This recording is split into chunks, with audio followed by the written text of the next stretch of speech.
just a few more minutes. Can everyone hear me? Can someone drop in the chat?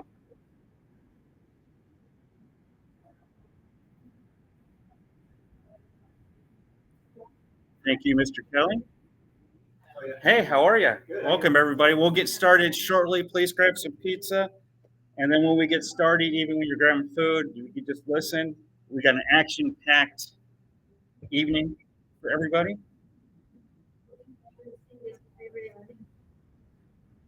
I don't know if I'm going to sing, but you never know. Things get a little crazy when we do it here. All right.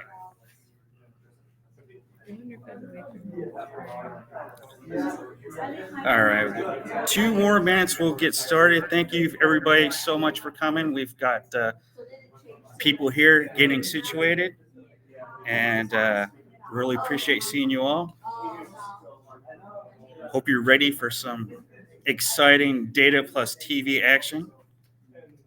We got Mr. David Kelly. We got Lisa Trescott in the house. She'll be jumping in, and it's going to be a party. All right, we can see my screen. All right.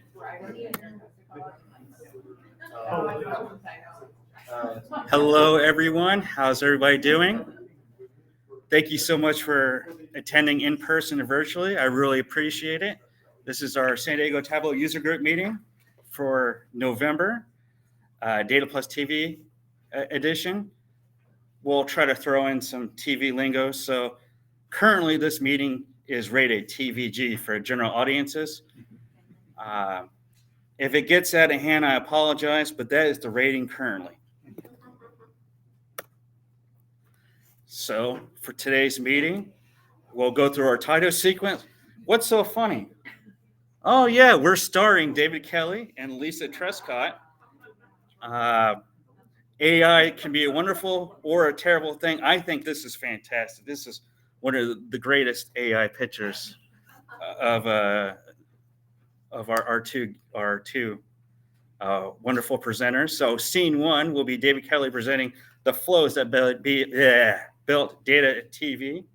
We'll have our commercial break. The next scene will be Lisa Trescott presenting Arrested Development by the numbers.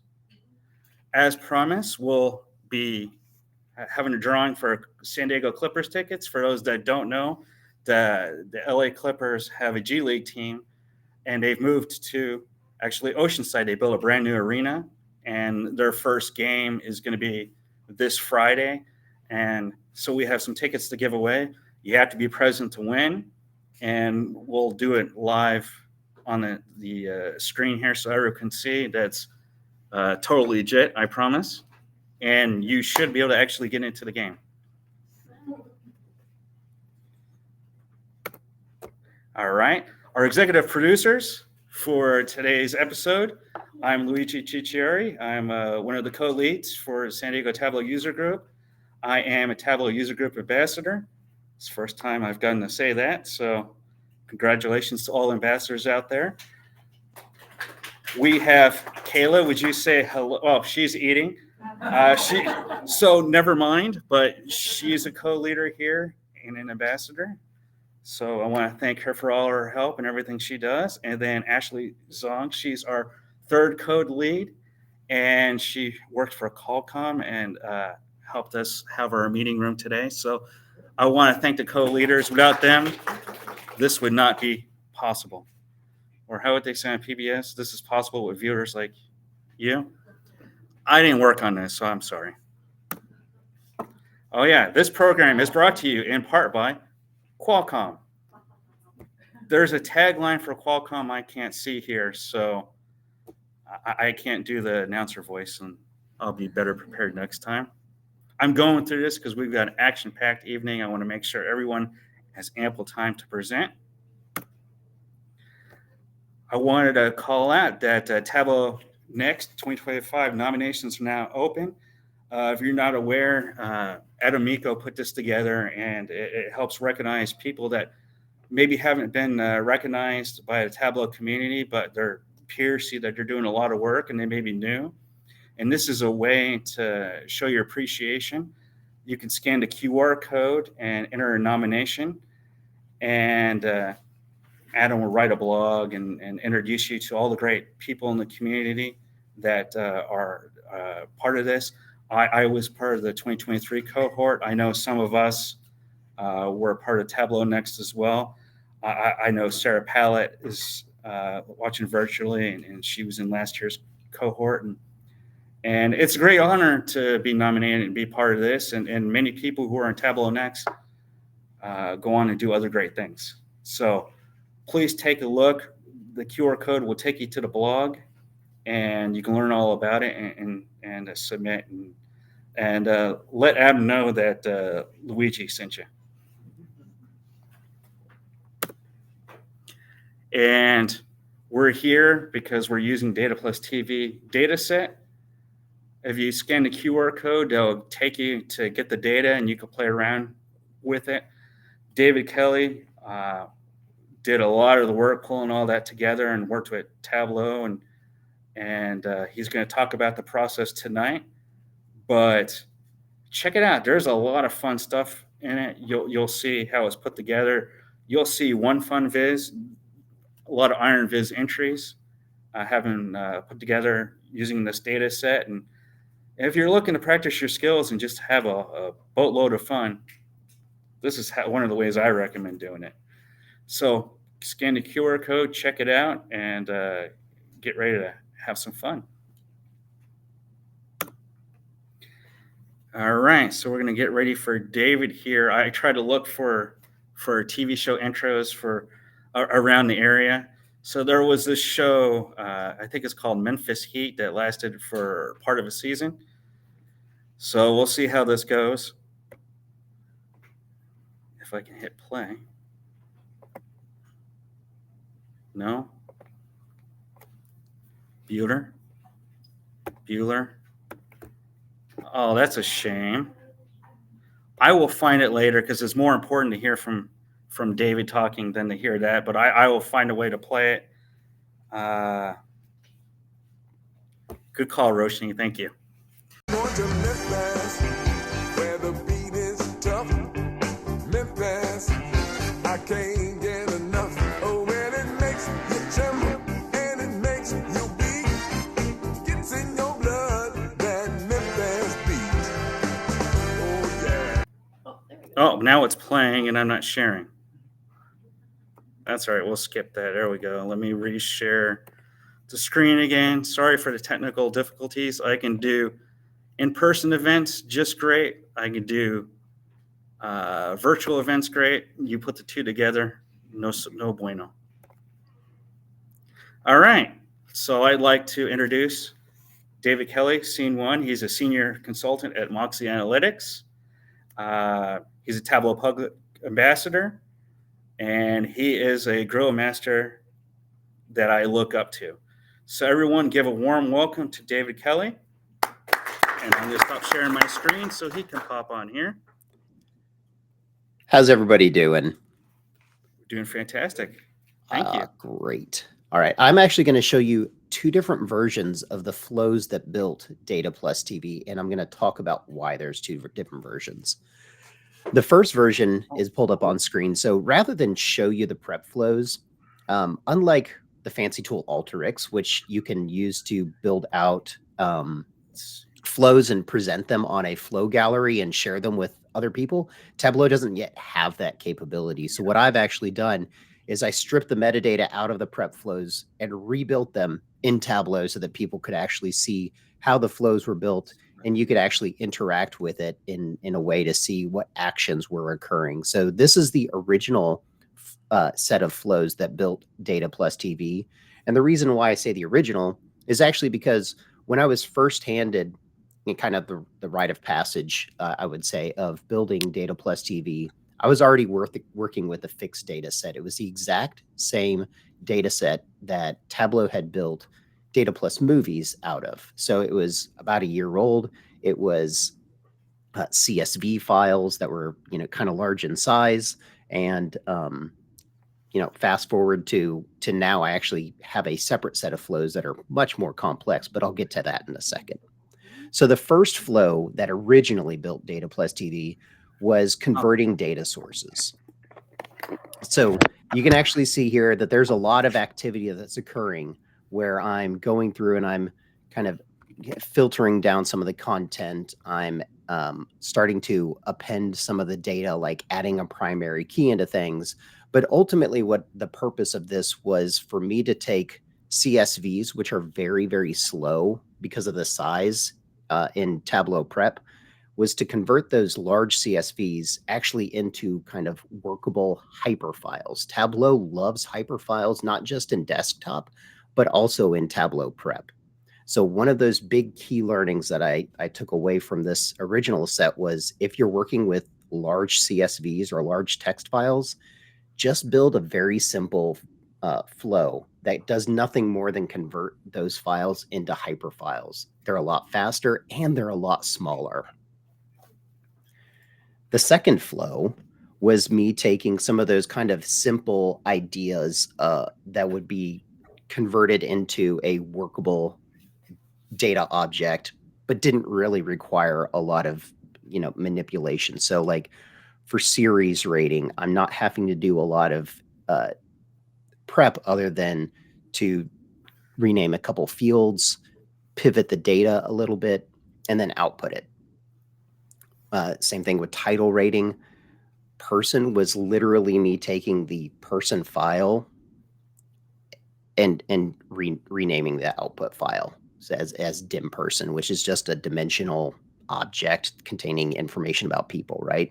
So these are a bunch of flows in one with nothing more than very, very simple, straightforward actions occurring. And then the last of the original Data Plus TV was things that I call a little bit more complex stuff. So you can see here, it's a lot more is actually happening. So one of the troubles that I found with the CSV files that I was provided was that there were sometimes fields that were array fields. So multiple values within one specific cell. And unfortunately, what made those even more complex, which could easily be expanded or extrapolated by doing a comma delimited separation, was some of the values within those actually contain commas. So it was comma containing values within a comma delimited field. So I had to use this kind of very complex nested logic to kind of figure out, like, am I working with something that doesn't have a role, or something that is a very easy array field where I call it clean. There's no commas, there's no double quotes, meaning something that could contain a comma. Was it a little bit more complex, meaning that there were quotes, so there was a comma containment inside of double quotes, but no quotes, no commas outside of that. And you can see here, it's very kind of confusing to talk through, and that's really confusing to follow through in some of the data. So some of those more complex array fields really required a lot of data manipulation, to the point where finally I just kind of gave up and just said, you know what, anything that's left after a certain point of time of me trying to work through it just is what it is, and people will have to deal with it. And all of that stems from the fact, like I said, that when I was originally handed the data from Tableau, it was data that they had not done necessarily too much work with, and it was stuff from almost a year ago. Well, fast forward to today. So back in mid-September, there was a kind of an urgent message sent to me saying, hey, November 1st, IMDb is actually going to be changing up all of their image URLs. So all the URLs that are contained within the data that we've put out there for Data Plus Movies and Data Plus TV isn't going to be accurate. Everybody's image links will break because those will be obsolete. We need to download a new file. We need to get new stuff put out there. I'm like, sure, yeah, I can absolutely do the exact. I've already built the flows. Just hand me the data. Well, they hand me the data. It's not CSV files. It's JSON files. And in fact, not only is it a completely different data format, but IMDb actually updated the data within that construct to be completely different from how I would expect it to be output. So I reached out to the original kind of data extract architect, I'll say, at Tableau, who's the one that pulled the data from IMDb, and reached out to him, and he's like, "Oh yeah, no, I had this Python and Rust script that I found, and all you have to do is run that." So here are the commands, and so there's this little tool called Flatterer. So I just opened up my Visual Studio Code, and I told it, "Hey, run Flatterer, and here's the file," and it output CSV files for me, but they weren't necessarily the same CSV files that I had received before. In fact, there were a lot more of them. So I started to do a little bit of digging into things around this Flatterer, and thank God whoever wrote it documented it. And all that documentation was super great, because it turns out that there were a lot of optional fields that the original Tableau guide didn't do. And I think this was, and I'm gonna protect him and say this was probably a side ask that somebody had asked him to do, and he was just like, "Yeah, I'll do the bare minimum, but I'm not going to put too much time into it," right? So he did the job, just not as well as he could have. So I looked into it, and I found out, oh, there's some stuff out here. Like if I use this command here, anytime that it finds a title ID, so a unique key, it'll force it down into any kind of children objects that might be put out, right? So if I do the same thing for name ID, anytime it finds a name ID, it's going to force that to kind of come out. In fact, I can actually force every array element to become its own table. So rather than me having to do the work, I can have this tool actually spit it out into a pre-formatted tabular structure for me. I was so thankful for that, right? And then lastly, one of the things was I could actually tell it the schema file. So I was provided two files. One was a 4.5 gig size JSON file, and it's actually this JSONL.gz, so a zipped JSON file of data. But they also provided me with the schema for that particular file. So I could tell it, "Hey, read this file, and here's how to kind of interpret all the data within it." I could do that for the two different files they sent me. One was centered around titles, so anything like an episode or a movie or a series would be considered a title. And then anything about names, so the information about the people, some of the credit information or the filmography, whichever term you want to use, would be included in that. Ultimately, what the person table comes from would be included in this. And so with all of this new information in hand, I ran these scripts, and it output nearly 50 gigs of data out of this JSON zip thing. And a lot of it was kind of duplicative. So IMDb is really great. They actually have a publicly available data set out there, which anybody can go and download. And it actually contains a subset of the credit information, which is, I think, what Tableau had been using in the past. So rather than give you all, 500 people that worked on a particular movie, it's going to give you the top 15 or 20 cast members and a handful of the top crew members, like the directors and the producers, maybe the writers. Whereas what I was working with now not only included those kind of condensed, compressed list of people and their roles and how they kind of worked on the titles, but I actually got the full filmography, so I could see who was the key grip if I wanted to in anything that was provided. But I had to think through, in the early stages, I had to think through, well, what is kind of the realm that I'm working with? I can't give everybody a 3 gig file for data plus TV. One, they wouldn't be able to upload it. Two, a lot of people's machines probably couldn't run it. And three, I don't think Tableau would be very happy if 600,000 people were all of a sudden throwing 3 gig files up on their servers, right? So I had to think about what the ultimate size constraints were that I was going to be working with. So it spit out about 35, I think, CSV files.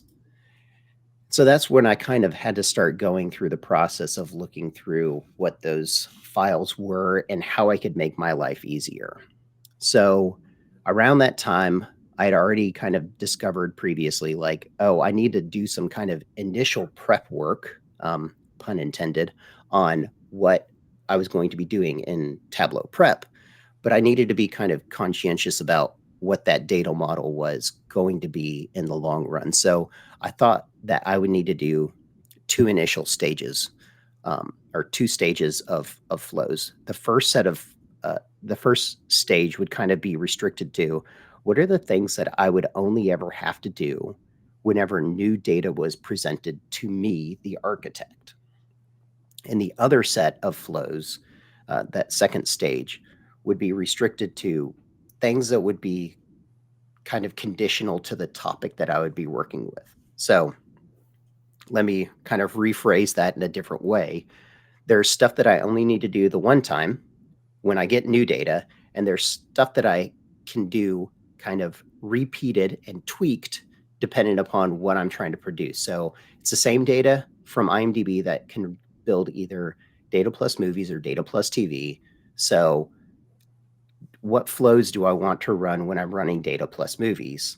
What do I need to do when I want to run data plus TV? Or what do I want to do when I want to dig into something like, I don't know, Arrested Development, if I wanted to be targeted to a specific ask? So knowing that I was going to go down kind of that path of what are the things I only want to do once, and what are the things that I would do kind of dependent upon the need, I started to think through what those flows would be. And I kind of came into, ultimately, let me pull this back up, 16 different flows. And I know that sounds like a lot, but 10 of them only have to be done once. And the other 6 are working with kind of pre-staged body of work from that first stage, and they happen a lot faster. So the first stage that is going to be kind of that run once and forget about it, and it's broken down into 10 different stages. The first one is remapping of title names and IDs. So what happens in IMDb is if somebody adds a new episode of Doctor Who, which is one of my favorite shows, they add a new episode of Doctor Who, and then I don't know, anybody else who, let's say Luigi comes along and he's like, oh man, I saw this great episode of Doctor Who, I'm going to add it into IMDb. So now there's 2 copies of the same episode in IMDb. The exact same information is loaded up. What IMDb does is, rather than delete that first one, they actually just map all of that information to whatever the most recent or most complete copy of data is. So there's still 2 unique title IDs, but one of them has an additional data element that is, lovingly called remapped to, with the value of the title that it's remapped to. So there's some lineage it contained within certain things. And so what I had to do was I had to find a way of figuring out which titles were remapped to, meaning that they were old, and what were they remapped to. So I go into this first flow, and I'm going to pull up this again, which is a dashboard about metadata. And you can actually go onto my Tableau public and download this yourself if you want to. And you can actually engage with it. So we're going to go to that first stage. First stage is doing nothing more than taking like 2 input files, name.csv and title.csv. And so as you engage with each of these different nodes, you're actually going to see what actions occurred within each of them. If it's an input or an output file, you're going to see how that file was laid out, the approximate size and number of records that were contained within it. And you're going to see, for example, in this load title, it was over 3.5 gigs, over 11 million records engaged in it. I'm walking through the process of identifying if this title was remapped to, what was it remapped to? And if it wasn't remapped to, I didn't want to just have a null value hanging out there that it wasn't remapped to anything. So I copy over the same title ID. The reason why this is important is because in future steps, I'm going to call back to that same remapping thing numerous times. So here in this second step, I'm actually doing what I had talked about before. I'm converting these massive CSV files into fast and small hyper files.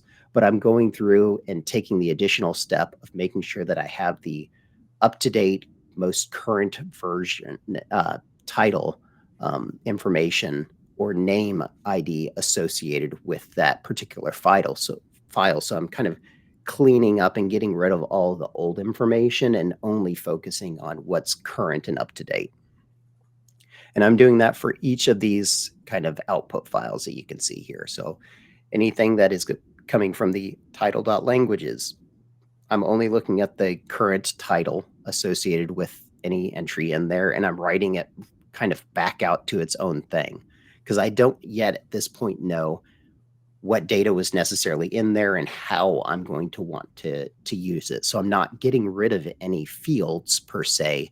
I'm just making kind of a clean, fast, smaller copy of it. With award information, I know that there's there's three ways of looking at awards.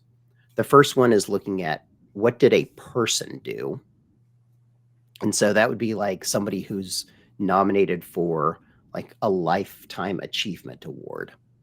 The second way of looking at it is for TV, it would be a series. A series can win multiple awards, not necessarily tied to any person or to any particular episode. So Game of Thrones might win like best TV fantasy series of the year. It's not because of any one person or any particular episode. It's because of that season. And lastly, there's things that kind of individual episodes can do. So if there is a one episode that featured, I don't know, best animation in a, animated series, I don't know if that's a real thing, you could actually have an award at the level of detail of the title. So what I did was I took all of the award files, I kind of massaged them and made sure that I had some information about them, like appending the person ID. I'm kind of unioning back together. So I'm creating this one stack of award information at different levels. So all of that information, whether it's series specific, episode specific, or person specific, all kind of get lumped together into just one file that I can work out of later. And then we start getting into the fun of filmography. And these were absolutely massive files. So just think about any time you go to the movie theater and the last 10 minutes is just thousands of names scrolling through.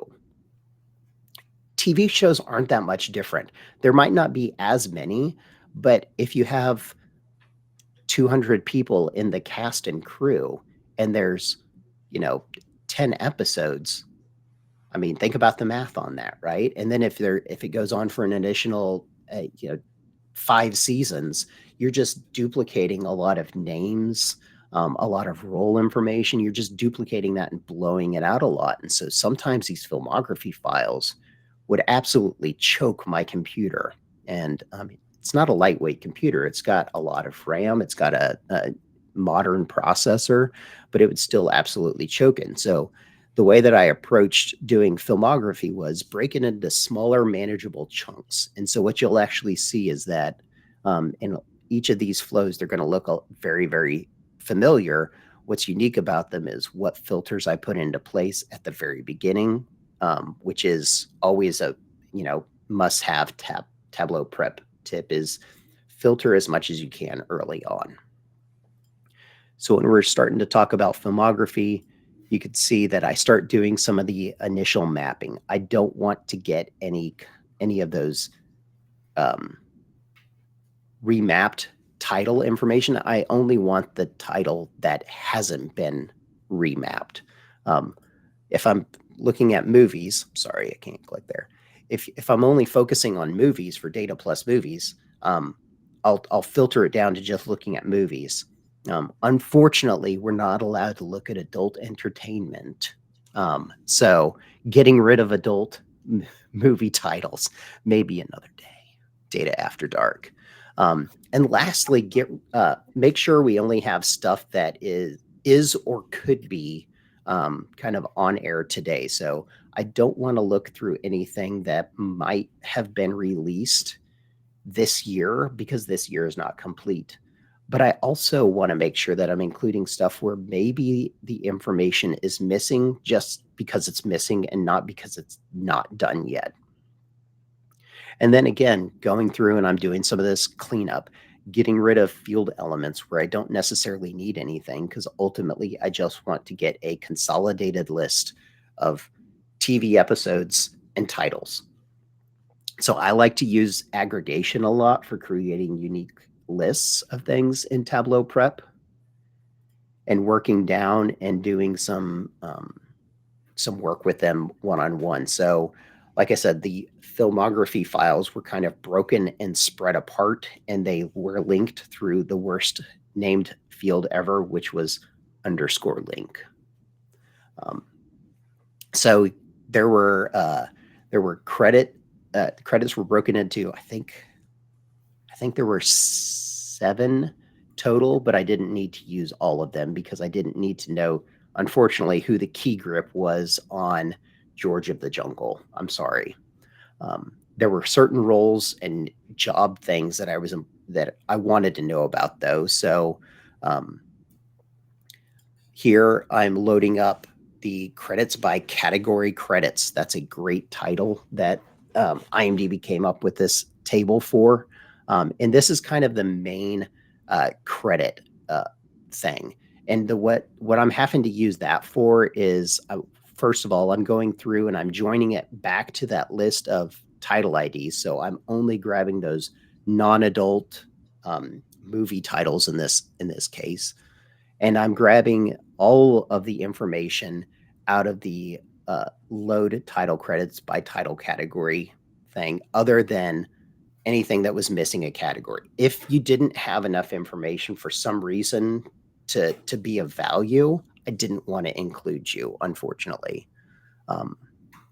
Next, I'm going over to this credits by category attributes, and that's where some things could come out, like if the person was the assistant director, their category might come up that way.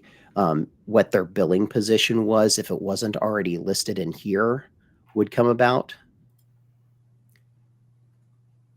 And then sometimes, and this is where I had a lot of fun, sometimes the billing information wasn't populated or it was replicated for the entire cast. So the entire cast of some Mexican dramas, like some Westerns from back in the day, everybody had a billing position of 3 for some reason. Well, that's not accurate. There has to be an order. So what I discovered was that there was a field contained within the data where I could actually split that field up and use one of the values from it to derive an order that matched what was in IMDb. So when I went out and did a lot of the validation, I was seeing that, hey, this field here that I've created actually aligns with what I'm seeing on the website, even though it wasn't necessarily what was provided in the data. So like I said, there were a couple of credit files out there. Here's another one for credits by category, which I don't know how that is necessarily different, other than that there was some key that I was looking for from here.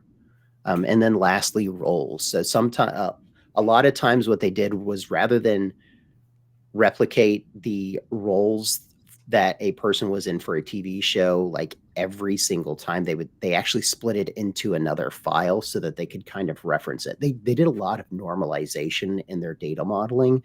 And so I was actually having to denormalize it so that I could later normalize it again. I know that sounds insane, but it actually was the process that actually kind of took all of this down. And lastly, I'm actually creating and writing to the credits dash movies hyper file. So that was just to pull the cast members. I'm only focusing on the actors and actresses at that point. Then I kind of do something very similar, but I'm only focused on people that were part of the crew. So this would be people like your key grips, your writers, your cinematographers, your producers and directors. All of those I wanted to pull separately. And again, that was due to the fact that these files were so big, they were just choking my computer unless I kind of took bite-sized pieces of them. And the big difference here is rather than writing to a completely separate file, I just chose the option to append to the existing file so that I can keep all of the information about movie credits within just one file. Well, that was going great, but then Data plus TV threw a wrench in things. And Data plus TV, if I thought Data plus movies was big, Data plus TVs just brought me to my knees. And I had several nights of near tears trying to figure out what I could do. And the best thing that I came up with was I'm going to not write to a file. I'm going to create an empty file that I can prepare to stage even smaller bites into. So this one flow reads this one file, this fairly large file, but it removes every column from it. I don't want anything. I don't want to have any data at all. So I'm reading 2.9 gigs and I'm writing out 64 kilobytes because all it's outputting is a bunch of headers that I create in the second step. And that's kind of an odd way to think of things. Well, why would I do that? The first reason is because of what I'm about to show you. It's the exact same viz that you might recognize from the data from the earlier stage where I'm doing the movies cast. But what's fun about this one for television is that even though it was so big, I could use parameters in Tableau Prep, which if nobody's done anything like that before, they are fantastic. So I figured out that if I could break the titles into even smaller things. So here I'm looking at episodes, right? I'm still not looking at adult entertainment, and I'm still not looking at things that haven't been released since last year. One of the things that I can do though is I can use parameters to control even further. So I'm using this parameter called select years to run, and I am saying, well, maybe run it this time for just the years 1900 through 1959. Or if the year isn't populated, treat it as if it was the year 1900 and give me all of that data. Or maybe I want to only look at titles that were released between 1960 and 1979 or 1980 and 1999 or 2000 to 2009. You can see where I'm going with this. So I needed a way to filter it. But if I didn't have that table already written, I would be having to create a new table and then later on figure out how to join it. So in that previous step where I created an empty table, here in this last step for this flow, all of the options are to append. So now I can just essentially run a loop. I can run this flow with option number 1 selected, and then I can run it again with the next option selected and run it again for the next option and run it again. And every time it's appending new data to an already existing file. Because one of the downsides with Tableau Prep is that right now you can't use an input file as also an output file. So the solution that I came up with to circumvent that was to create the output file before I started inputting it to it. So that's why that previous step was really important. And then the next step is obviously doing the exact same thing for the crew members. You can see here I'm working with nearly 3 gigs of data over 11 million records. And I'm doing the exact same thing that I did for movies, but now I'm focused on TV shows, and I'm only looking at that same level of the crews that I wanted to look at for the cast. So every time I'm going to run this 6 different times with different years selected. So I'm taking those bite-sized chunks and I'm filtering as early into the flows as I can. And I'm still, remember, I'm still in the initial staging time. So I haven't done anything for Tableau plus or data plus TV or data plus movies yet. I'm still working on the initial just data preparation work. So the next one is give me everything that I can about kind of staging up titles. So while it was super great that that flatterer tool output some of those array files into kind of tall and skinny tables to where, you know, a title might exist 8 times depending upon if it had 8 different genre associated with it. But one of the things that I knew I had to do was I had to have some way to create some of those custom data sets that people would ask for. So with, you know, the horror and Halloween that came out, was that last week? I needed some way to identify the genres a lot easier. And so I actually I had to undo what that flatterer tool had done. And I had to create a list of, I had to recreate that array field for the genres. And so that's being done down here in the bottom of this. Up above, though, I'm doing some a little bit more. It looks complex, but it's really not. I'm taking those individual data elements and I'm joining them back into the table. So here I'm taking that for title.languages.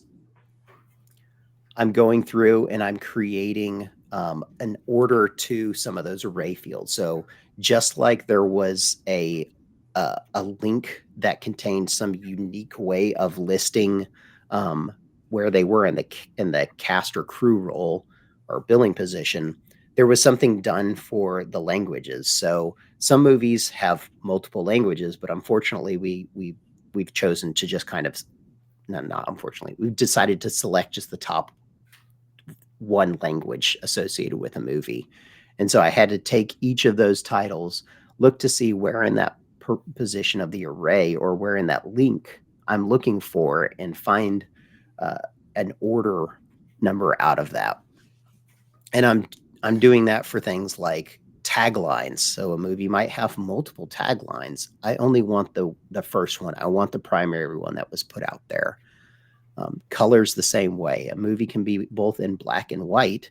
And with that flatterer tool, rather than provide it to me in a single entry like it was before, it stuck it into that kind of long and skinny table, and I had to undo some of the work that flatterer did for me and put it back into an array so that I could say, oh, this is a black and white and color movie, or this is primarily a color movie with some black and white. And so this is writing out to several different objects. So I like to have an understanding of here are the complete list of any title and series that I might have. Here are the things that I'm going to reference that might have a little bit more information tied to it. And then the last staging file that I did was kind of do the same thing that I did before for names, which was the most simplistic thing I could do, which was take a list of all the names, make sure I'm only getting one of them. So getting rid of any duplicative data. I'm adding in a primary key based off of that, and I'm writing to a hyperfile. So all of these steps up until now, these 10 flows, are just the ones that I run whenever I get new data from Tableau. And the process takes about 2 hours to run just because of the sheer volume of data that we're having to work with. I think once I had done everything up until this point, it was 150 gigs of data that was being extracted from IMDb, manipulated through Tableau. So then I get to the point where I can kind of start finally dealing with the data in a way that makes sense. And that's why I call them kind of final files. So this would be where I choose kind of early on, what is the purpose of the data that I'm pulling? Am I pulling this for data plus movies? Am I pulling this for IMDb? Am I pulling this for, you know, Kevin Flurledge to have an SNL data set? Am I pulling this so that Lisa has an Arrested Development data set? What are the things that I really want to use to focus on in? Because just like they say in Tableau prep, filter as early as you can. I wanted to do that in my prep flows as well, saying, give me the smallest amount of data that I can work with. So this is probably one of the more complex flows that I'm working with. And I actually have I turned this into a choose your own adventure. And so you can choose right now what you want to work with. Show me how data plus movies is run, or show me how data plus TV is run, or, give me everything that you've got. And so if we look at data plus movies, the flows aren't going to change for any of these, but what will change are the volumes associated with them. So the sizes and the number of records. I ran each of these flows numerous times just to make sure that I was capturing the data relevant for each of those. So here we're actually loading up a bunch of that credit information to figure out, for example, the average number of roles per series. Well, that's a weird thing that why would I calculate that? It doesn't make sense for me to bring in any kind of entries about an episode or a series that doesn't have any episodes or doesn't have any roles associated with it. It's a waste of space, and you're not going to be able to provide any real analytics around it. So I'm actually doing some of these calculations here just to kind of filter out some of the data that's around there. So this looks very complex. I know I'm running out of time, and I don't want to infringe on Lisa at all. So I'm going to jump through a couple more slides here. Please go out and download this if you want to, and feel free to kind of look through like what madness I was trying to do at each of these kind of individual nodes and nodules. But I'll just real quickly say, like, this particular one is purpose to create just explicit list of television episodes. If I'm looking at data plus TV, an individual list, like non-duplicated, of series for data plus TV, or if I'm looking at data plus movies, give me a list of all the movies that I'm working with. And then for series build, this flow will still run for data plus movies. It's just not going to provide any data as an output other than the headers. So if I were to run this for data plus TV, though, what it's going to be doing is it's going to be reading these files, and it's going to make sure that we're only getting like discrete information. We're getting rid of any duplicative information. We're flagging movies in such a way, adding in some primary keys, and then outputting just a handful of those data elements that are specific to series as an output, and then making sure that their genre order is output as well. We're doing something very similar for titles, where we're outputting in a slightly different way everything that we want to know about titles. But here you could see we have additional data elements. So rather than repeat the word black and white 500,000 times for all of the black and white movies that may be out there, or the 2 million episodes that are black and white, that takes up a lot of space, right? So black and white is, 13 characters by itself? Well, what if black and white was just in a table by itself with an identifier of 1, the number 1? Well, the number 1 is a lot less, takes up a lot less space in computer terms than the characters for black and white, which is 13 characters by itself. But then you have to think about all the bits associated with that. I don't want to repeat the name France or the United States 500,000 times when I can do the same thing and just reference it by a small number, or, a language, or, a title type, which might be important for understanding, is this a TV episode? Is it a movie? Or for series, is this a mini series or not? And then we're back to credits. So credits was a lot of work before, but here we're actually getting to do some fun things. So I'm setting some cast and crew limits. So even though I up until now, I haven't really done a lot of filtering other than saying, I only want to look at movies. I only want to look at TVs. But I get to a point where I need to start thinking about how much data about things I really want to know. And so with data plus movies and data plus TV, I had to limit that information about how many actors do we want to look at? Do we want to look at the top 20 people? Do we want to look at the top 50 people? So I built these parameters, which again, I love parameters in Tableau. They're fantastic in Tableau prep, but I built it in a way that allows me to say, well, maybe I'm looking at Arrested Development. Give me every cast and crew member possible, so I can do that. Or for data plus TV, because I'm working with a lot more information, maybe I want a smaller number of people, like the top 15 cast members, and maybe just the first producer or first director.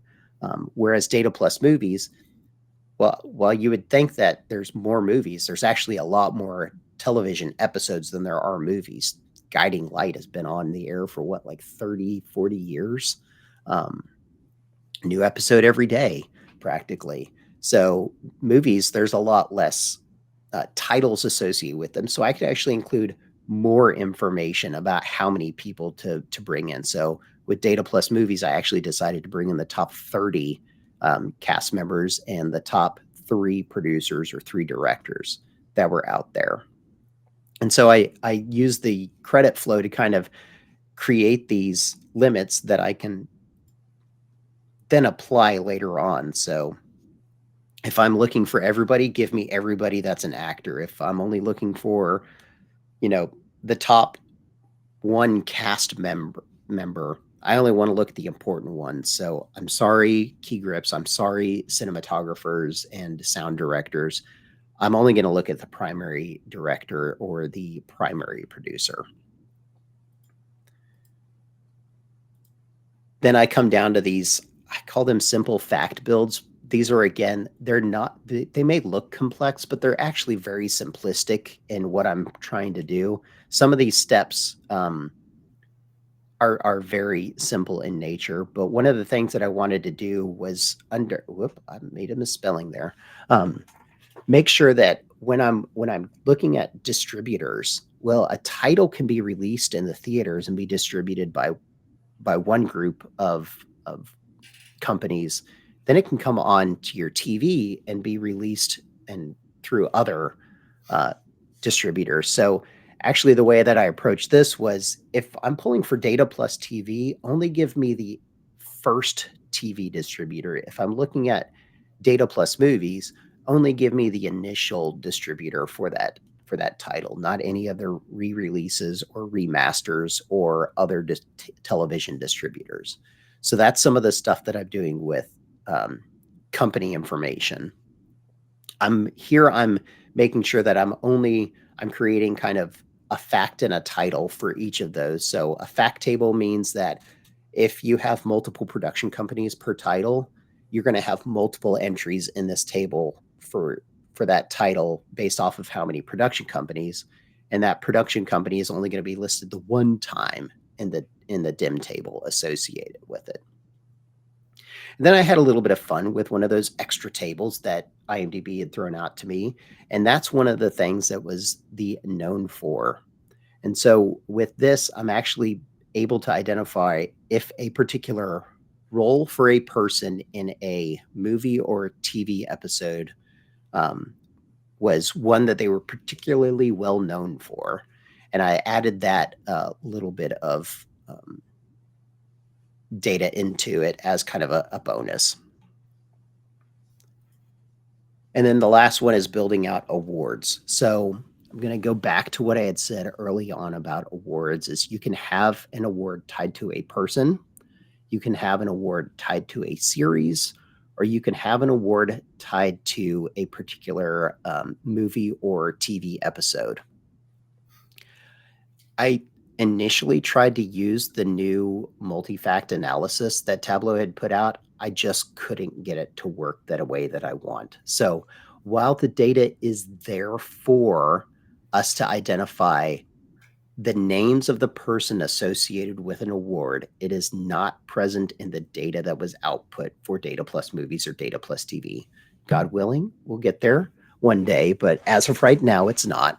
But that also means I had to make a choice. And one of the choices I made was not to go to the person level. So lifetime achievement awards are not going to be included in the award information. But anytime you're looking at series level award nominations or wins, or episode or movie award information, that is present. So you can actually get to that level. And so when you kind of come over to what is the Data Plus TV or Data Plus Movies, they're both going to look very similar. And one of the things that I'm just going to call out as I wrap up is that if you've been watching the kind of Data Plus TV Tuesdays, I think they're called, you're going to see people doing a lot of the number of distinct titles or people. That is 100% unnecessary because of how the data is modeled on the back end. So when I come over here and I look at this person table, this is at the person level, and that's replicated in Tableau. So you don't have to count the number of episodes or the number of titles or the number of series.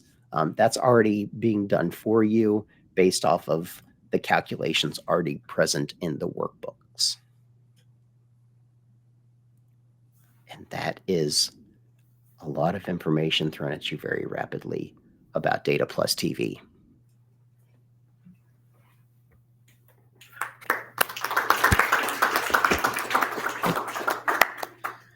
That is fantastic. Thank you so much. Let's see in the chat here. Oh, okay. Does anyone have any questions for David here? You explain. Oh, I have a quick question. yeah. You spend put all those data, science data into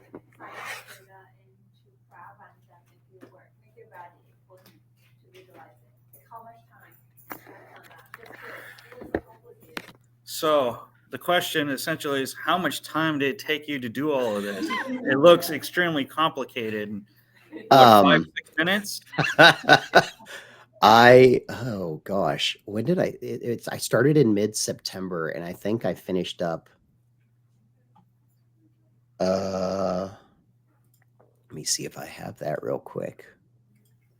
I saved so many copies of this because I got to a point where validation was like 95%, and then I'd break down in tears and have to start all over again.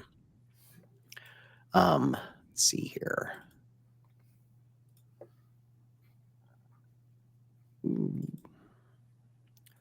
So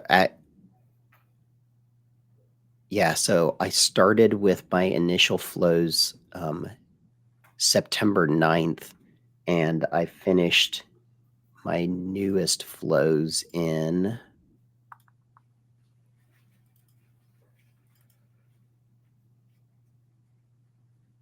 October 6th. No, that's not right.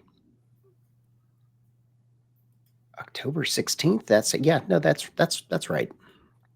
So half a month, but this also occurred with a job change that I had at Unifund where I was before. And so I found myself with a little bit of free time during the day. I also worked about 36 hours straight on this at one point. I just didn't sleep for 2 nights. David Kelly is a special guy, but thankfully he put in the work and burned the midnight oil that we can play with this data. And again, check out the data, download it, create your vises, post them for everyone to see. Check out David's Tableau public profile. You can look at this and there's other work, and you can reach out to him, ask him questions. What's the best way for people to try to find you? I prefer Twitter. So you can find me Data Illuminati. I check that fairly regularly, and provided that I have the time, I'm not above pulling custom data flows for people. So if you have some particular TV show that you really want to dig into, I can help make that happen. But we also have custom data sets for like data plus, what is it, Halloween and horror, the comedy, the sci-fi, all of that I think is going to be released at some point. So if you have an itching need, some of that might be coming your way. Well, that's exciting. So please, everyone, check it out. Create your vises, share them out in the world.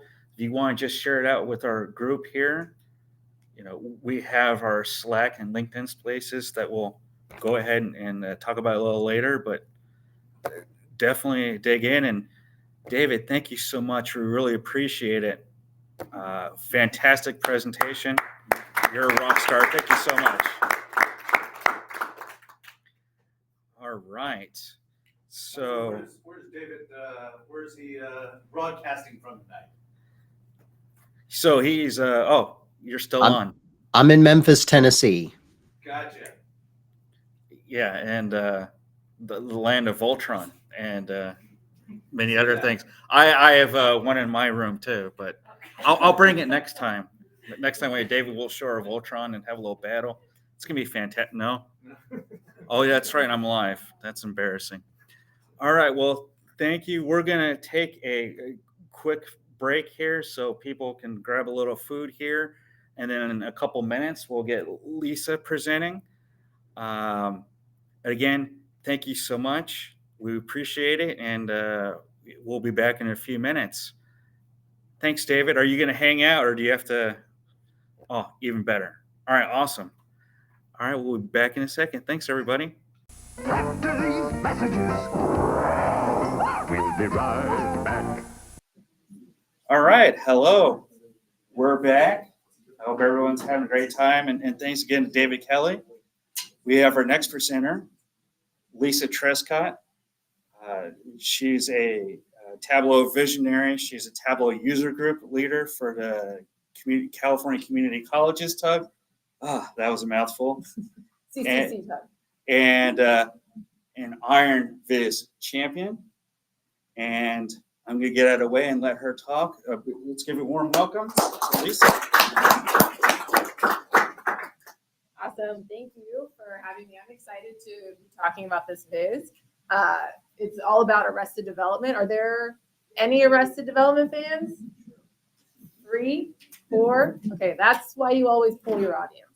I'm not going to pull back on the references, but 4 people will laugh. So yeah, we're going to go behind the viz of my Arrested Development viz, which is all based on the Data Plus TV data set. And Luigi already introduced me, but my name is Lisa Trescott. I'm a research analyst up at Miracosta College, which is just up the road in Oceanside, where I do a lot of analysis on student level data. So very different than the stuff that I do in my free time. Like Luigi said, back in 2021, I won Iron Viz. I am a Tableau visionary and a Tableau public ambassador. And because I am pretty involved with the Tableau community, I was fortunate to be on a Slack channel where Tableau put out a call for volunteers to make an inspiration viz for Data Plus TV. So I did not get the benefit of using all the amazing flows that David put together. Another round of applause just for the amount of work you put in, David. It's truly amazing. So what we're going to look at today is that viz. This is the inspiration viz that I did for the initiative. It is focused on one of my favorite TV shows, which is Arrested Development. And here's a little GIF of the interactivity. You've got this family first family tree here. You have the stair car that you can hop on and take a ride. Where you can click on different seasons and highlight different episodes from them. There's some vision tooltip. You also have a Gantt chart up here at the top, and then my favorite piece of the biz, because there's always data in the banana stand. You can open and close this banana stand to get extra data on the awards. So we're going to go through a couple of things today. We're going to talk about the data. I will not go anywhere near in depth as David did, because he did such a great job showing everyone what was in there. We'll talk about the design, kind of how this orange fantasy came to life. I'll talk about the charts that are on there, how to open and close that banana stand, and then the blue handprints that you have seen peppering the viz and this presentation. So like I said, this is all for Data Plus TV. I use that data set, pure and simple. But what I did do, what you saw in David's presentation, this data set is gigantic. There are millions, if not billions, of rows of data, every TV show you could get your hands on. So if you do end up going to use this data set, I would strongly advise you to make a much smaller, condensed data set. I knew I was going to do a deep dive on Arrested Development, so I just filtered the data set for Arrested Development and pulled out a crosstabs and threw it into Excel. Way more manageable than trying to go through all of that data and build visuals when you're trying to render all that data. So if you know, like, hey, I just want to look at sci-fi or I just want to look at comedies, go into the starter workbook, pull that data for yourself, and make a smaller data set. That would be my big tip. So that's like all I said. I'm not going to spend too much time on the data because David just did that. But we will now talk about the design and kind of how this came into being. So anytime I'm creating a visual, I like to start by looking for inspiration. And in this case, I had a TV show to pull a lot of inspiration from. Primarily, I pulled from the opening credits, which you're seeing hopefully in this PowerPoint as well. But opening credit scene, I like all the hand-drawn elements. So you'll see that kind of peppered throughout the viz, like these hand-drawn circles and these arrows. I just did that with a brush tool in Illustrator. I make a lot of graphics and stuff in Illustrator and then pull them into Tableau. I also found this font called f-stop, which looks strikingly similar to the font that is used for the Arrested Development title. It's not exactly the same, right? Font geeks like myself will go in and be like, oh, that is a little different, but they're so close and no one is going to be checking that stuff. So that's the font that I ended up using. And so that was a lot of inspiration from the credits, the hand-drawn piece. But I also always go onto Pinterest and make a board for whatever viz I'm working on. In this case, because it is a pretty popular TV show, there's a lot of graphic design stuff out there. So this is just a little snapshot from what my Pinterest board for this viz. You'll see kind of a lot of different style inspiration. I really like the color palettes with the orange and the blue. Then I pulled some of the flat iconography, so you'll kind of see the inspiration kind of come through in the final viz. So once I kind of got the inspiration together, kind of knew what I wanted to do and what information I wanted to show, I thought, well, how am I going to lay it out? Because I have a lot of information. And one of the thoughts I had was, this is a viz by Lisa Rapp. It was a top 10 Iron Viz finalist. I think it was last year, if not the year before, where she had this cool interactivity where she had this cab driving around down the bottom so you could like drive through the viz. I thought, well, that'd be cool. Like maybe you could drive through the viz on the stair car. So I made this little sketch and I started to actually kind of build it out where I thought, okay, and these are my sketches. They're not clean. They're just like quick little get this thought out. I thought, okay, maybe I could have the stair car kind of drive through and end on the banana stand and the data would show up. But the issue I had was this made the stair car and the banana stand really mini, and they are very iconic props from the TV show, as the 4 fans in this room will know. And so I felt like it was just kind of too small. I wanted to really blow them up and give them space. So then I thought, well, what if I showed the data in the banana stand, right? What if there's a menu and the user can click on it and then the data would show up in the middle? And again, I started kind of mocking that up and building it out in Illustrator. But this wasn't a lot of space to show data. And this is a data viz, right? So I thought, no, that's not going to work either. So I needed a new start or an anus start. And what I ended up doing was kind of blowing up the stair car, blowing up the banana stand, and starting kind of laying it out more in kind of this scene. So once I realized I could use the stair car to showcase data, that's when kind of this started to come into fruition. And then this was one of my early background images. I've got all the IMDb data here in the middle, and then obviously the banana stand. But I felt like there was something missing. and I realized that I didn't have any of the actors on here. And so I thought, well, what would Michael Blue say? He would say family first. And so I added this area over here to eventually put the family tree in like you saw. So let's talk about the charts then that went on top of that background image that I made in Illustrator. We've got this kind of tree map for the actors. We have all the data on the stair car, which ended up being the IMDb data. We have a Gantt chart showing when the show ran, and then that data that's hiding in the banana stand for all of the awards. So with the family tree, there are two things I'll talk about. One is how did I actually make that tree? And then this over here, this little poster of Arrested Development is actually not a picture. It is using image roll. So we'll talk about those two things in terms of this chart. Family tree, I use this tool by Tristan Guillovan. If you don't know him, he's like mind-blowing. He has a website, ladataviz.com, where he hosts this tool called AdViz or Advanced Vizes. And all of these little thumbnails here are vizes that you can create using his tool. And in my case, I used this tree map, which is shown here in a radial. Obviously, the one that I ended up using was linear and horizontal. So there's different options you can choose in there to kind of customize your chart. But to use this, all you need is a data set. And so for the tree map, you just need a data set that has essentially the nodes you need in the tree, right? So really it's just column A, B, and C. Everyone's in the Blue family, so they're all going to start there. The next node is the actor and then the character that they portrayed. Column D and E are actually just extra data that I ended up using later on just for episode counts and the billing order, the order I wanted to show them. But for the tool, you just need the first three columns. And then once you're in the tool, you're just selecting your file and you upload that Excel sheet. It spits out this little tree map, and then you can do all of your customization over here on the left. You can add, you can make it high, you can increase the height, the width, the padding, the margins.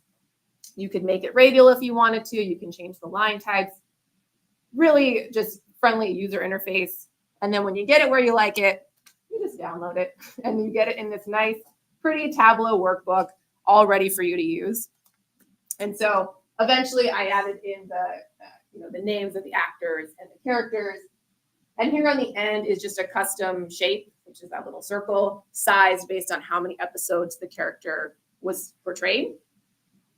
And you'll notice That's actually a workbook and not just a visual that was created from the data LA database. No, it's actually a viz. Yeah, it's something, and so you can go in and you can modify it in Tableau. Like I said, I put this little image on the end, which wasn't there. So yeah, you can customize it however you want. Is that what all these little visuals are? They'll create a interesting. Yeah, so it'll create a nice Tableau workbook for you that you just download and then start playing with. You can connect it to other data if you want, which is how I ended up adding these in here, the episode counts. And then, like I said, you're probably noticing, well, where's the Blue family, right? They're not over there. So this is where that image roll comes in. So like David talked about with the prep flows, there are all those broken links now out on IMDb. But they're hosting images of the show and of the episodes, and those are all in this data set. So it's basically just a link with an image in it. And if you have that in Tableau, you can use that, right? You can tell Tableau, hey, this variable is an image. And so that's exactly what I did.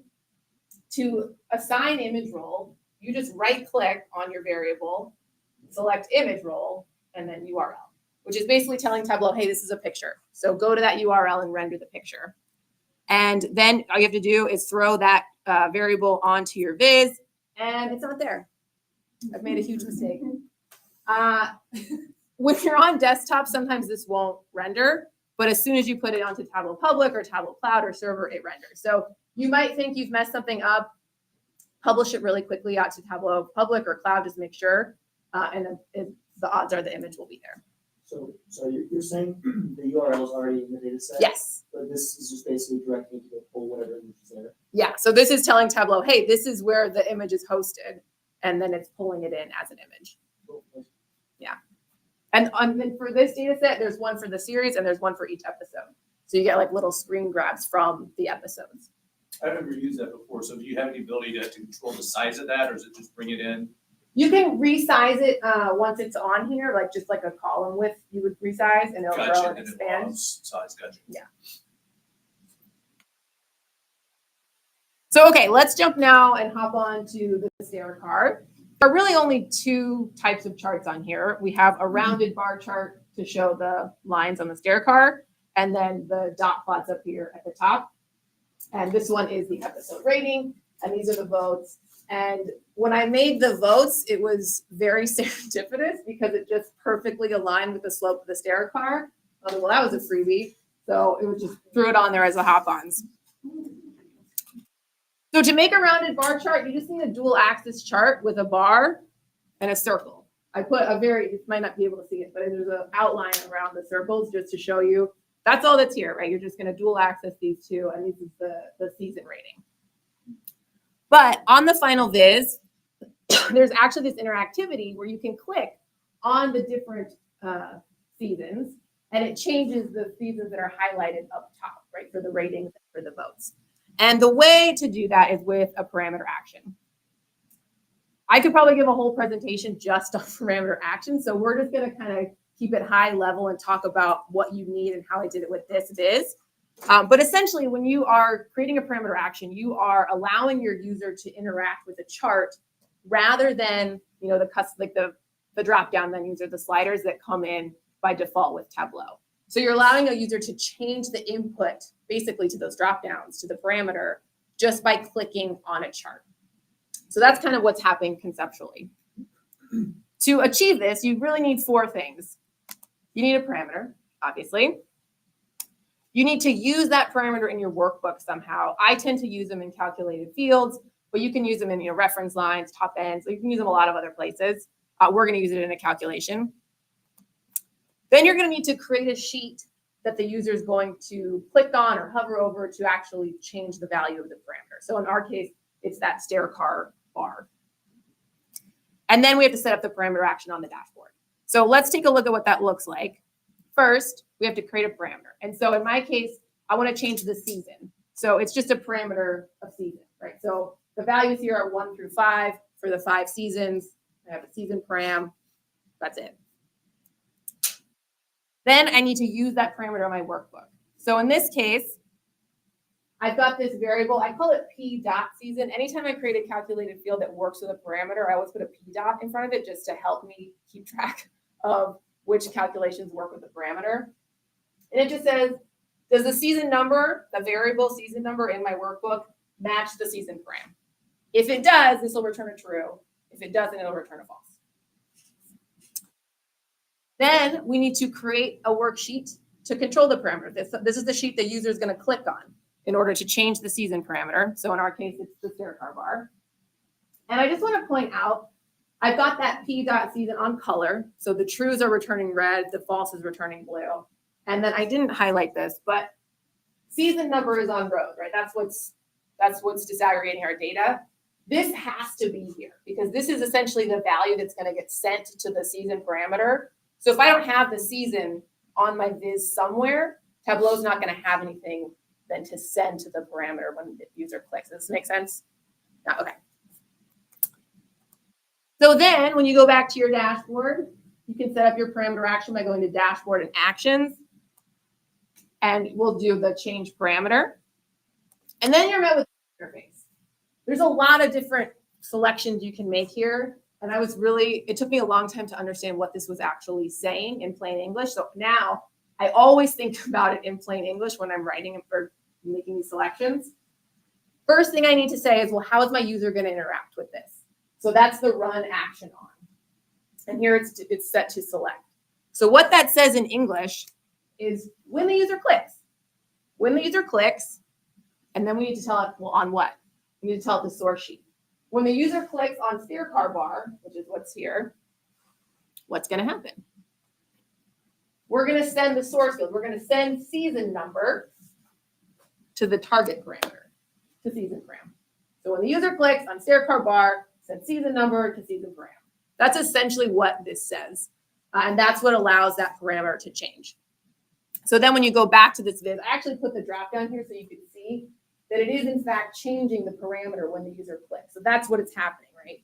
Instead of using the drop down, the user is clicking, but it's the same effect, right? Whether you use one or the other. So that's kind of what's going on. Does that all make sense with the parameter actions? Okay. So next, I just want to talk about these two dot plots. And you'll probably notice these charts aren't super complex, right? So I'm not going to go into how to build them. But you will notice that the blue on this chart is a little bit lighter than the blue on this chart. And I did that intentionally. And I did it using a highlight palette. So the reason I did it is because to my eyes, this is very hard to see. This is the only place where the red and blue marks kind of overlap with each other. And I just found it to be really harsh on my eyes. So by lightening it, you didn't lose the context of the other season or the other episodes, but it made the current season that you had selected kind of pop out. So that was kind of the mentality there. And I actually learned how to do this highlight palette from Sarah Bartlett. She was in the Tableau tip battle at TC this last year. She's a Tableau visionary. She runs Iron Quest. She's fantastic. And this is basically how you do it. So you know when you click on your color palette up here, if I click on the red, it'll highlight those marks. If I click on blue, it'll highlight those. You can actually assign that as a palette by just right-clicking on it and hitting Assign Highlight Color Palette. And then boom, you have a brand new color palette. So you could do that manually, right? You could go in and assign a lighter blue. But this is just a nice, fast, easy way to kind of get that lighter color and that highlight effect. Okay, so let's move on to the, for any questions about that? Okay, so we'll move on to the Gantt chart. One of the main pieces of the Bluth story is the gap between the first 3 seasons and then season 4, which is like a decade later. So I wanted to show that in this viz, like, hey, this wasn't just a show that ran continuously. There was a huge decade break. And so I chose to do that with a Gantt chart. But you'll notice that this is actually a rounded Gantt chart. So it's not like when you make a typical Gantt chart, there'll be squared corners. And so the trick to this, or the illusion, is that this is actually not a Gantt chart. It's a line chart. So that's how we're getting the rounded corners. And I have a little video that I prepared. But just conceptually, what this is going to show you is we're going to take the start and end date, which is in the data already, and we're going to connect it using measure names and measure values instead of making that Gantt chart with like a calculated duration. So that's conceptually what this is. And to do that, you're going to see I've got season end and start date over here. I'll rename them Gantt. Instead of formatting them as a date, we're going to change them to a whole number. So we'll do that to both. And then we're just going to right click them and change them to measures. And by doing that, you can use them as measure names and measure values. You can't do that with a date. So then you can bring measure names on as your filter and grab those two start and end date. Then you can bring measure values on to use. And Tableau is just going to throw them as a little dot out here on the side. And so we need to tell Tableau, well, hey, I need you to connect those, right? I need you to connect the start and end date. So I'm going to move measure names to path. So it's going to put that on the path, still only have one dot. That's because I have to disaggregate it by season. So we're going to put season number onto detail, and that's going to start to split out that Gantt chart. Now I'm using a whole number, so this axis is wonky. So we have to go in and change it because it thinks it's a whole number. So I played around with the value to put here, but it's like 35,000 or 38,000 something. I can't remember what I did. 35,000. And that will kind of bring it out and separate it out by year. So now it looks more like the Gantt chart that you saw. From here, you can format it, put your season labels on it, and do what you need to do. But it's much easier than I've seen other rounded Gantt charts where you kind of have to go in and do some crazy calcs and whatnot. This is a much easier way to kind of just make it real quickly. And then next, oops. Then we have the awards. So this is what's hiding in that banana stand. You kind of have this like a trellis chart almost, right? You've got each year, I'll zoom into it. Each year has these dipped and undipped bananas. I wanted to make this look like a menu for the banana stand, right, when the user opened it. And to create this, I actually used map layers.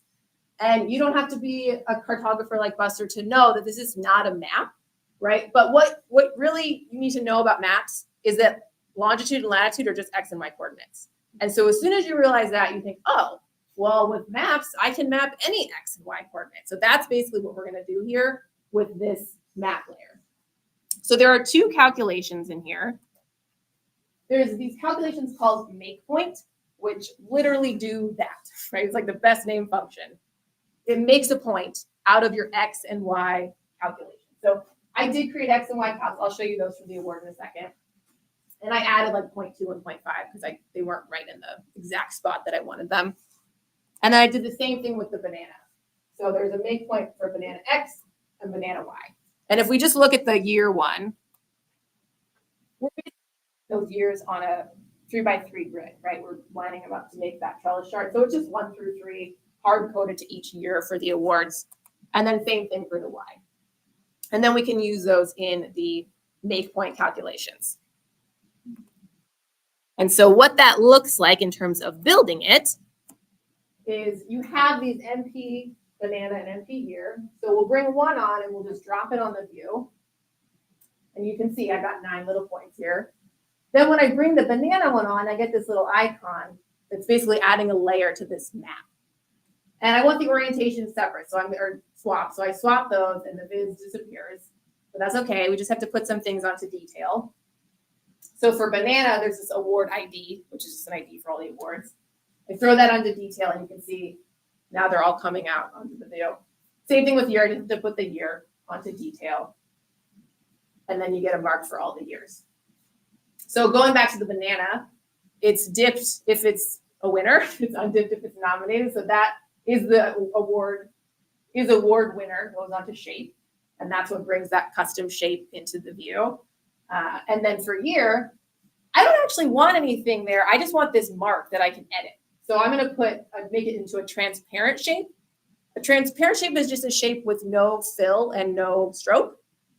And so you can see it's gone, but there's still a mark there. And that's what I'm leveraging here, right? I'm just going to add the year there.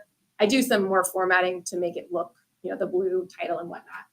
But essentially that transparent shape is just allowing me to have a mark that I can edit however I want. And so that's kind of what I'm leveraging there to make that menu, if you will.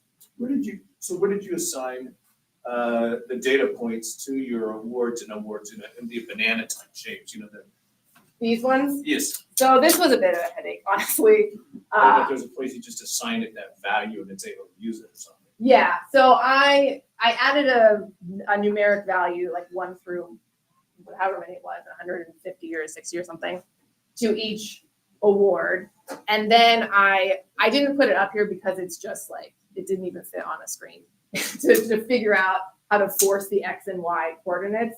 If there's 20, if there's less than 20 nominations, then go to a second row and then Gotcha. yeah. So it's kind of crazy making. We can talk more about it after this. That's all right.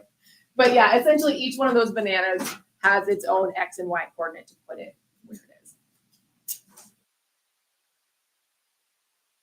Okay, so now we got to open and close this banana stand, which is my favorite part of the viz. So just a reminder, the user clicks on this, it opens, and then there's an X up here, the user clicks it, and it closes. And as that's happening, the banana stand is actually opening and closing in the background too. So to do that, I used parameter actions, which we already talked about, and dynamic zone visibility. So dynamic zone visibility is a newer feature in Tableau. I think it's only been around for about a year or so, maybe a little more. Basically what this is doing is it's allowing you to turn on and off certain sections or charts on your viz. So I like to think of it as a light switch, right? You have a true false field in your data, which is a switch. And when it's true, something will light up, right? A part of a zone on your dashboard will light up. And when it's false, it will turn off. And that's essentially what's happening. That's kind of the logic behind it. So when you make dynamic zone visibility or use it, you need to have a Boolean something in your data, right? So in this case, I'm using a parameter. So it's just set to a Boolean. It's called banana stand param. And when it's true, it's set to open. And when it's false, it's set to closed. And then with parameters, right, remember, we're going to use a parameter action. We still need to use that parameter in a calculated field. So there are 2 here. This one is banana open. And it says If the banana stand param equals true, then this is basically going to return true. So this is when the banana stand is open, this is going to be true. And this is banana closed. So if the banana stand param equals false, then this will return true. So I'm going to turn on things when the banana stand is closed, which is just the closed banana stand. And then I'm going to turn other things on when it's open. Does that make sense? Okay. So because we're using dynamic zone with parameter action, we're going to make sheets to control the parameter action. The open banana is a transparent shape, just like you saw before, right? There's no fill, there's no shape. The reason I did that is because I couldn't get the banana stand to have the right quality or size when I use it as a custom shape. So I ended up just overlaying this blank viz on top of the banana stand. And then there's this closed banana, which is just an X. So the user is going to click on that to close it. Notice that true and false are on the rows for these two. That's because when we get to that parameter action, we need that. Remember how season was on the view before? We need a value to send to the parameter when the user clicks on it. So we have to put true and false. It's not impacting the view, right? Because it's kind of like a dummy field. So we're just putting false and true there just so we have them for the parameter action. Okay, so when the banana stand is open, there are lots of things that open on the viz. So first, there's just a blank object over the whole viz that kind of creates that like whiteout effect. It kind of muted the background. There's also the background image of the award, I'll call menu. There's those bananas that we talked about. There's also a ban up here, my bananas, at the top that serves as a legend. And then there's the closed banana, right? So that's gonna pop open when the banana stand's open. And then there's an image of the banana stand open in the corner. So all of these need to have dynamic zone visibility applied. So you do that in the layout pane of your dashboard. And there's this option now to control visibility using. So you click on each one of those things and you apply control visibility using banana open, meaning these are going to show, the light switch is going to turn on for these when banana is open. And just a reminder, this is the calculation, right? It's saying the banana stand's open. Same thing for closed. The only thing that's on when the banana stand is closed is this image of the closed banana. So same thing, you're going to apply dynamic zone visibility using banana closed. And so now we've gotten to the parameter action. So all of this is fine, but we don't have it set up on click yet. So that's where parameter actions come in. Again, I'm going to think about this in plain English. And what this is saying is when the user clicks on open banana, which is just that blank sheet, remember, we're going to send true to the banana stand param. That's effectively going to open the parameter on click. And then the same thing when it closes. When the user clicks on close banana, send false to the banana stand param. Everyone with me? There's a lot of weird logic with true and false here. So essentially then, in the end, this is the functionality you get.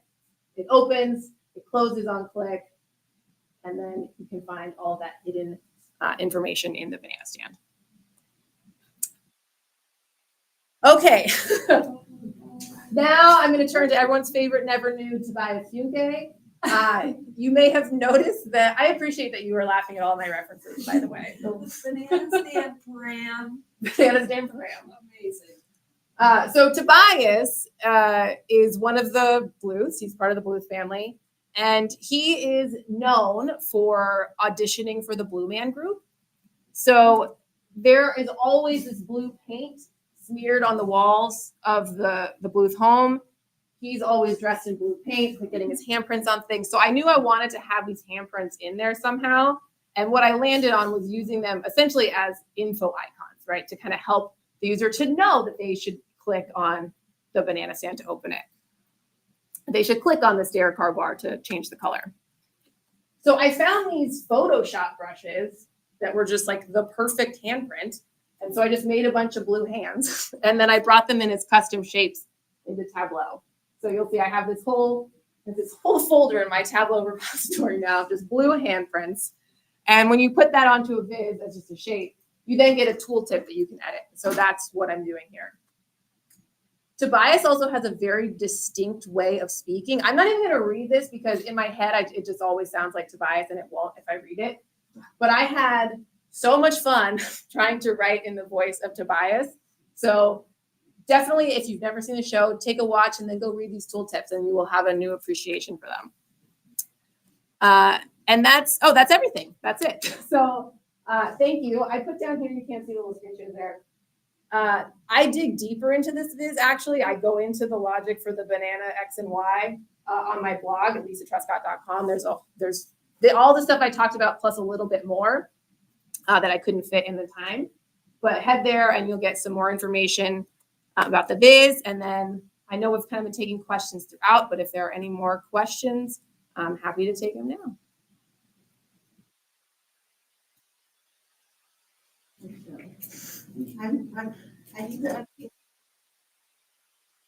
Because he is a wannabe actor, and he sees a flyer for the Blue Man But I group. want to take the opportunity to thank David It's for like Kelly and Lisa depressed men, Trescott but he again. thinks it's the Blue Thank Man you so group. much for your wonderful The presentation. Blue Man Group is? I think that Like the Vegas, yeah.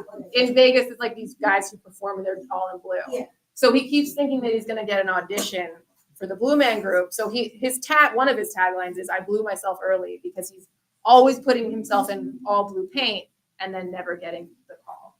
So it's just kind of this running gag. There's a lot of disappointment in Arrested Oh yeah, Development. yes there is. Yeah, a lot of like really terrible people that are just funny to watch. My favorite kind of show. Exactly. Yeah, it makes you feel like a great person. So. I think.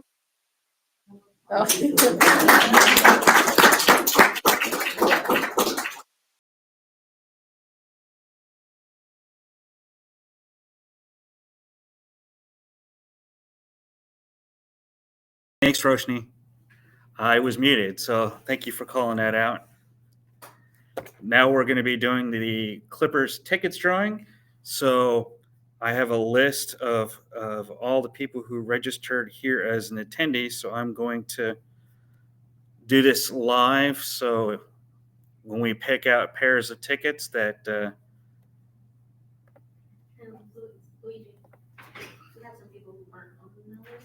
oh, okay. Well, we're going to have a little wheel of, so yeah. All right. So let me do in person. All right. Oh, we have a couple more. Okay. So let me.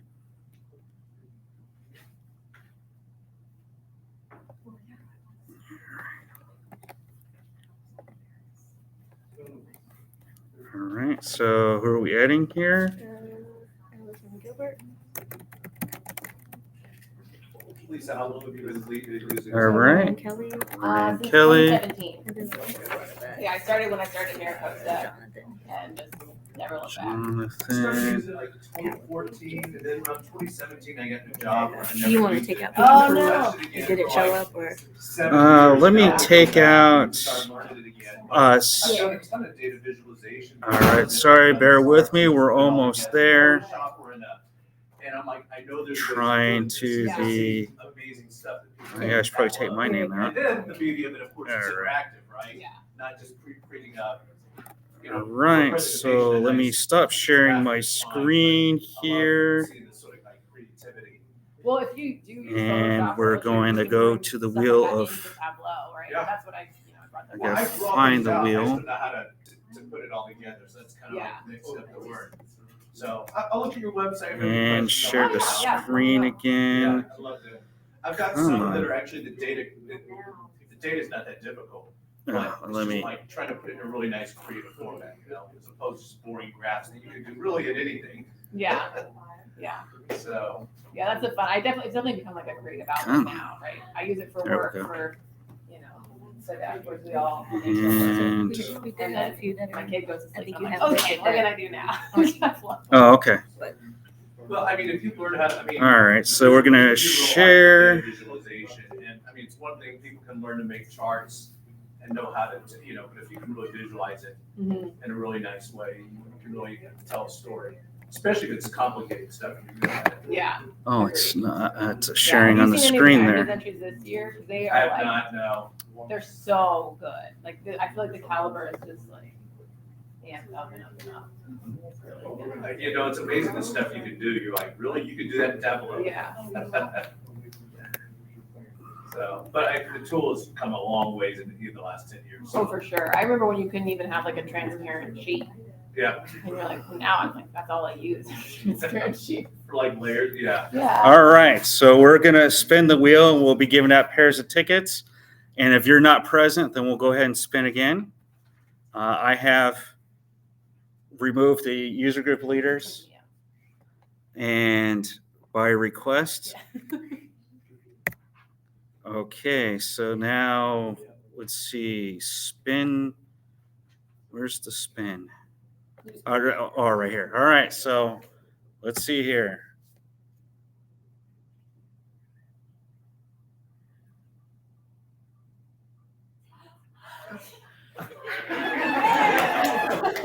All right, so I'm going to write that down, and I will reach out to you, and come on, open.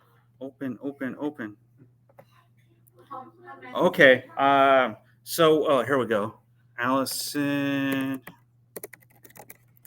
So we'll do a pair of tickets. Should we spin maybe some more? Anyone else interested in maybe going to a Clipper game? Yeah. All right, so we'll spin it again. And if you picked twice, we'll go ahead and respin. All right, Jonathan.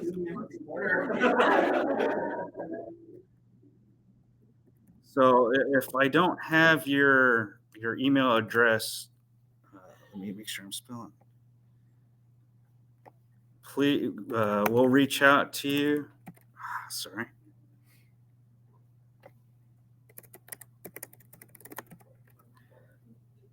So that's 2 pairs of tickets. Maybe should we do one more?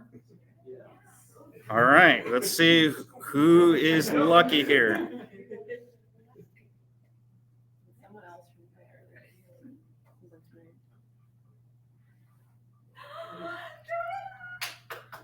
All right. Well, look at that. I could have copied and pasted the whole time here. I am brilliant here. All right. So I will reach out to you, and then I will give available dates for pairs of tickets. And it's all done digitally now. So you'll download the app, and then we'll go ahead and get you tickets. Depending on when you go, I may be there as well. So I apologize in advance. I get very excited at these games, and I'm a huge basketball fan. So congratulations to the winner of those tickets.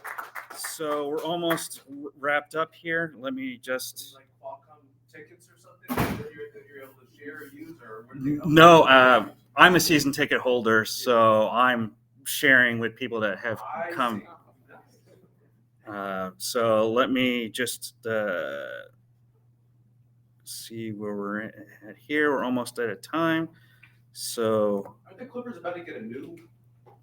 So the LA Clippers have a new stadium up in Inglewood, but the San Diego Clippers built a brand new for their G League team in Oceanside.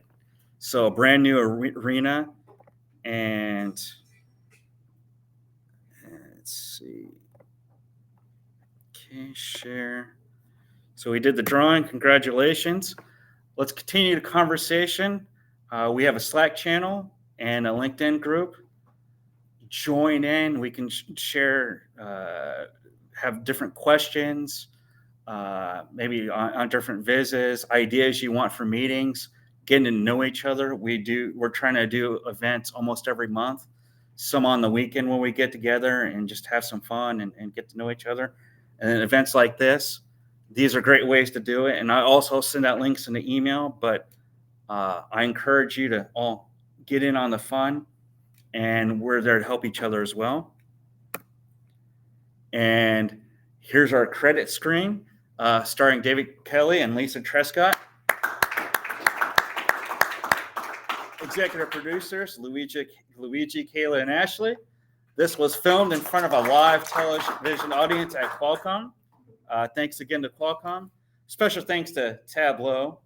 We're our common thing that we love together, and they helped us put together this event. And the characters and situations depicted in this presentation are fictitious.